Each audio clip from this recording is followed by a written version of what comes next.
মেদিনীপুরের মির্জা বাজারে খানকা শরীফে বুধবার মহান সুফি সাধক হজরত সৈয়দ শাহ মেহরে আলী আল কাদেরি, যিনি আলা হুজুর নামে পরিচিত, তার 161তম বাৎসরিক উর্স উৎসব পালিত হয়েছে।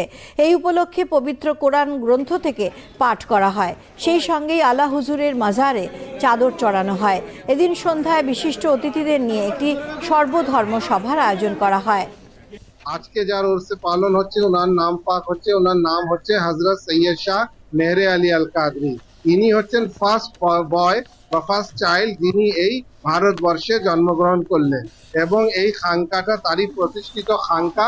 এখানে তিনি বসবাস করতেন, এখান থেকে মানুষের কল্যাণের জন্য তিনি প্রার্থনা করতেন। এখানে আপনি দেখবেন হিন্দু আসবেন, হিন্দু ভাইরাও আসবেন, শিখ ভাইরাও আসবেন, মুসলিম ভাইরাও আসবেন, যত মানুষ আছেন সবাই আসেন এবং এই মাজারের মধ্যে এসে তারা যা প্রার্থনা করেন, মালিকের কৃপায় সে প্রার্থনা কবুল হয় এবং তার থেকে তারা লাভবান হয়।